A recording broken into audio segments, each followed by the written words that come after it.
Sumainyo ang Panginoon. At sumaiyo rin. Ang mabuting balita ng Panginoon ayon kay San Marcos. Papuri sa iyo, Panginoon.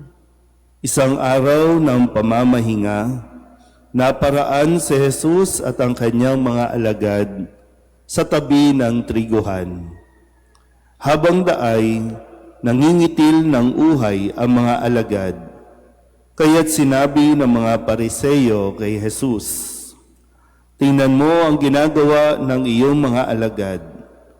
Bawal iyan kung araw ng pamamahinga."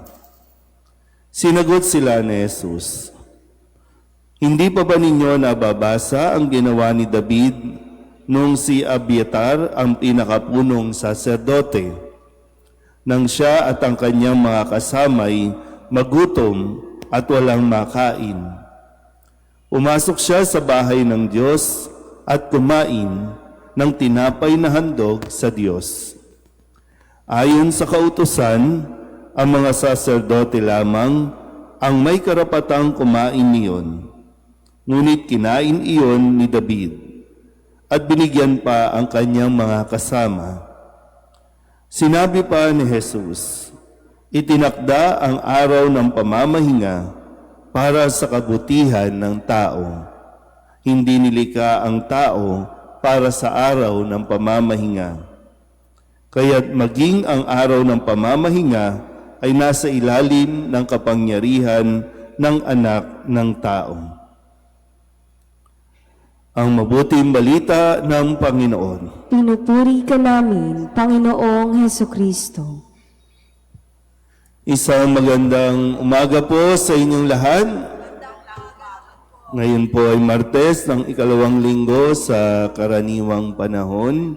At ngayong araw na ito ay matutunghayan natin mamaya ang renewal and oath-taking ng mga, ano ba ito, Miss DMI ba kayo?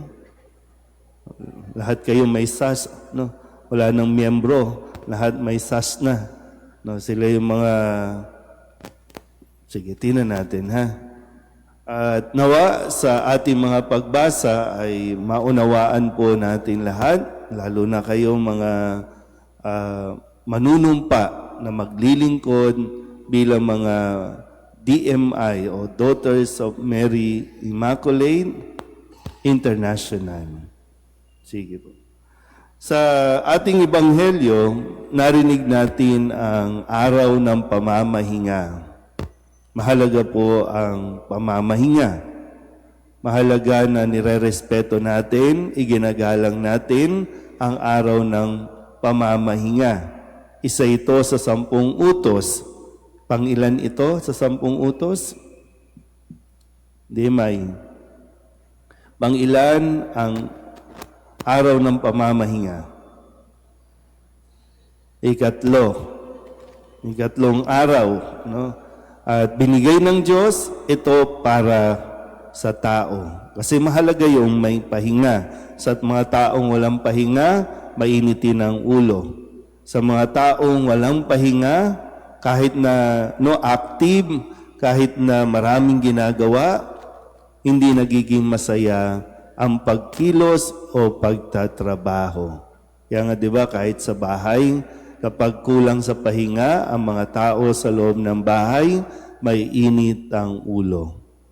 Lalo na ang mga nanay. Kasi pagod na nga. Hindi naman tayo pinagkakaitan na magpahinga. Ang tao ang ayaw magpahinga.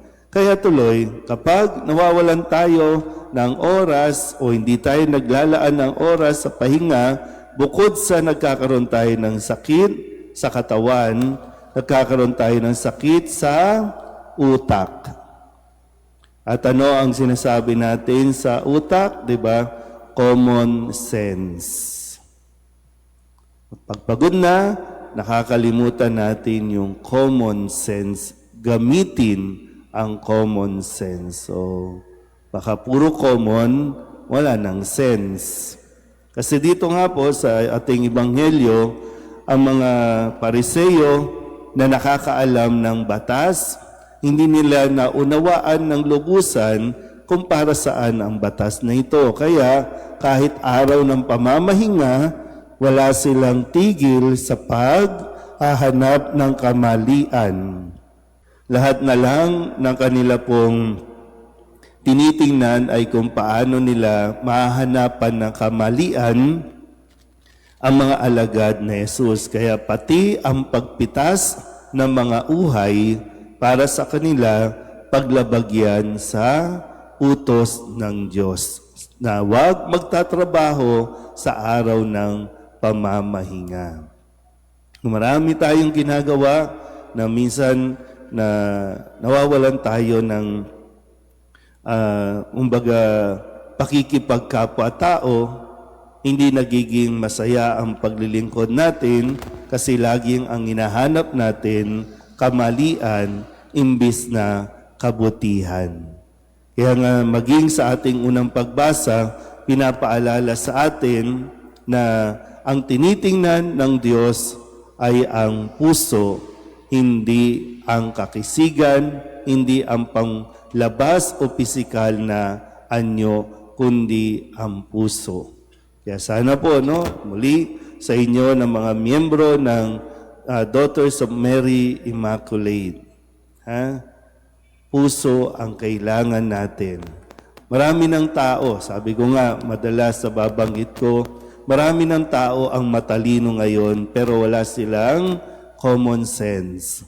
Maraming tao na ang matalino ngayon at gamit-gamit ang utak pero kokoonti ang gumagamit ng puso. Kaya sana po sa inyo, sa inyong paglilingkod, puso ang pairalin. Hindi yung kung saan-saan tayo tumitingin, lahat na lang sinisita natin, lahat na lang ay pangit ang gagawin ng iba, mamumulis tayo, kumbaga. Hindi ganon. Hindi kayo itatalaga, hindi kayo pinipili o pinili ng Diyos para magmaganda dito, kundi para mas maging maganda ang inyong kalooban. Lahat naman po tayo, lahat tayo na naririto, nawa ay mas maunawaan natin ang tawag sa atin ng Diyos. Yung magpatupad ng kabutihan at hindi ang maghanap ng kamalian ng ating kapwa. Amen.